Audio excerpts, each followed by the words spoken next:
Sebenarnya saya kurang tahu apakah ini berkaitan juga dengan psikologis atau seperti apa. Hanya saja sepertinya belum pernah diulas berkaitan dengan hal ini di kajian Ruqyah Syariah.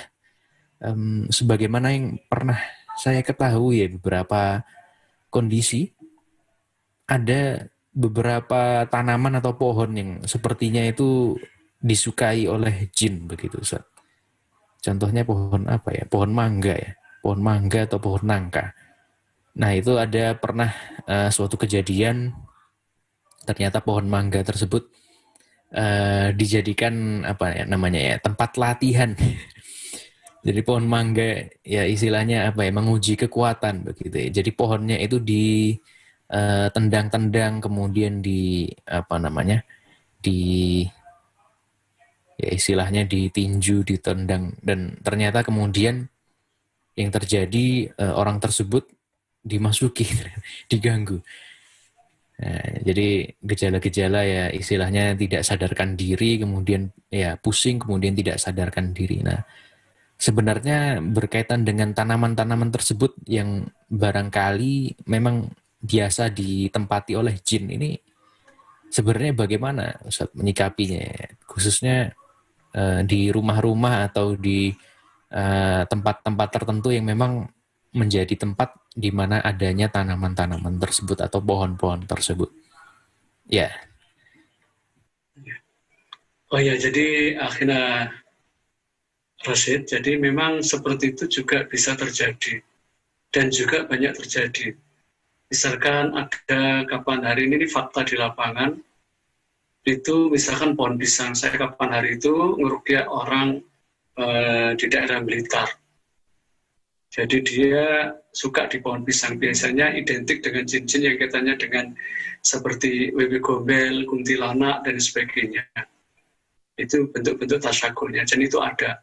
Terus kemudian kalau di kita, biasanya pohon-pohon besar, biasanya pohon mangga bisa, kita pernah ruqyah anak tertentu di dekat terminal di rumah kita, itu ada pada waktu kita tanya yang dari mana kamu masuk, ternyata dari pohon mangga. Terus juga dari pohon sawo. Nah itu identik, kita pada waktu ke Lamongan itu banyak cerita di pohon-pohon sawo itu banyak ditentapi seperti cenderung dengan jin-jin yang tasyakulnya atau penyerupanya dengan genderuwo dan sebagainya. Dan itu mungkin saja. Oleh karena itu kalau kita punya taman seperti itu yang bagus, bagaimana? Ya yang bagus tidak terlalu besar, terus dirapikan, terus tidak terlalu gelap. Karena memang tempat-tempat gelap itu cenderung juga ditempati jin, disenangi. Dan pada waktu dia sudah cintanya berlebih kepada pohon itu, dia ya susah, apalagi sudah beranak pinak di situ. Saya punya rekaman pada waktu kita menangani kasus seorang anak dari Demak.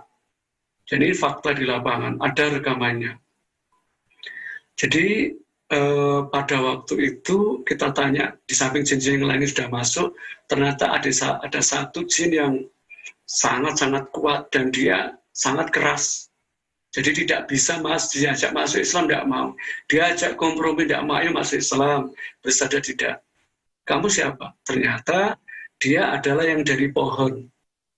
Jadi dulu kakeknya, wallah alam, kakeknya itu punya pohon, entah pohonnya dirituali atau apa, intinya pohon itu di depan rumah kakeknya. Suatu saat bapaknya itu pada waktu hajat, punya hajat untuk khitanan anaknya. Dia itu motong pohon itu. Nah, semenjak motong pohon itu, apa yang terjadi? Dia sakit, dia sakit tidak terlalu lama, kemudian meninggal. Nah, kemudian pada waktu kita nangani kasus anaknya, juga begitu. Siapa ini yang dari mana? Ternyata dia balas dendam. Aku tidak rela. Kenapa tidak rela, Mbak? Karena tempatku dirusak, tempatku dipotong, pohonnya dipotong. Kenapa, Mbak? Ya itu tempat saya. Ya saya ajak untuk dialog. Biasanya kan kalau sekelas dia itu masih jin, itu biasanya diajak dialog masih agak mudah. Tapi kalau sekelas setan, apalagi sudah dekat dengan iblis, itu sudah tidak mungkin diajak Islam. Ya intinya cuma mau perang saja. Ya. Kemudian pada waktu kita tangani, saya enggak rela. Ini anaknya juga akan aku jadikan tumbalnya.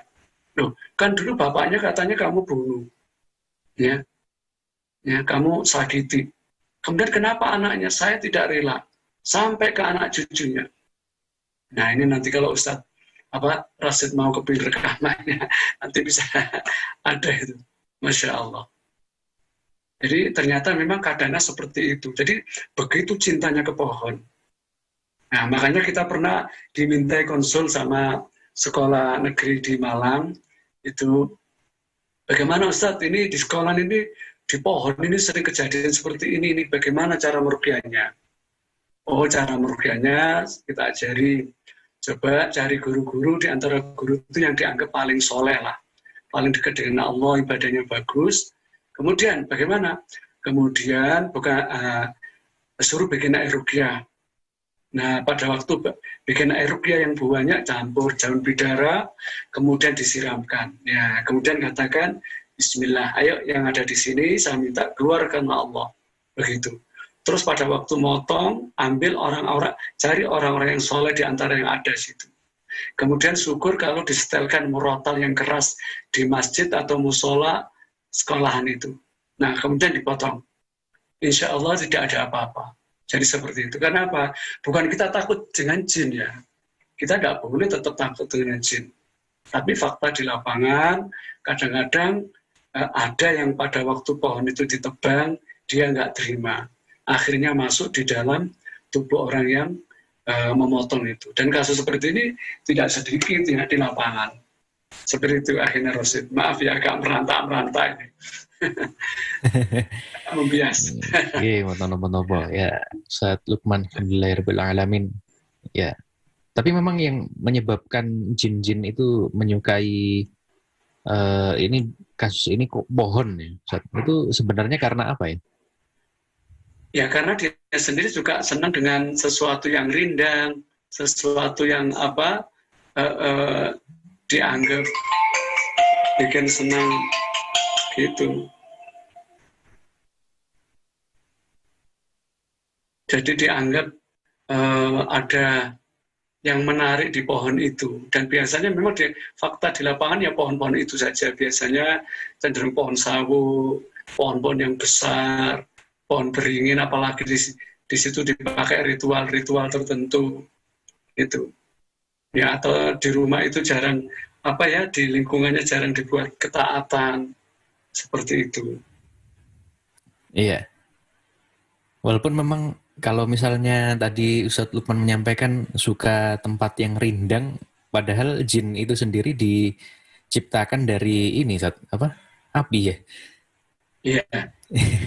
Ya, tapi kan jin tidak seperti itu. Jadi jin ada yang sudah tasakul dengan apa itu. Dan fakta di lapangan seperti itu. Makanya misalkan yang di Barongan itu cenderung biasanya jin wewe gombel dan sebagainya. Yang di pohon pisang namanya sundel bolong dan sebagainya. Kalau di pohon beringin pohon sawo tadi yang biasanya adalah genderuwo. Kalau di dekat sungai ada pohon-pohon tertentu yang bisa yang hitam-hitam banaspati dan sebagainya. Kan itu memang ada tempat-tempat favorit bagi mereka yang dianggap disenangi seperti itu.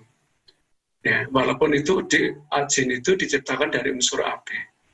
Tapi kalau pada waktu sudah dia tasyakul, pada waktu dia itu mendo-mendo, menyerupai, itu ya sesuai dengan apa yang disenangi. Seperti itu. Iya, alhamdulillah. Wah, ini sebuah insight ya. Pengetahuan thaqafah berkaitan dengan jin. Jadi memang jin ini dapat menyerupai bentuk tertentu yang dia sukai, sehingga memang kadang-kadang agak tidak sesuai dengan apa yang menjadi asal usulnya.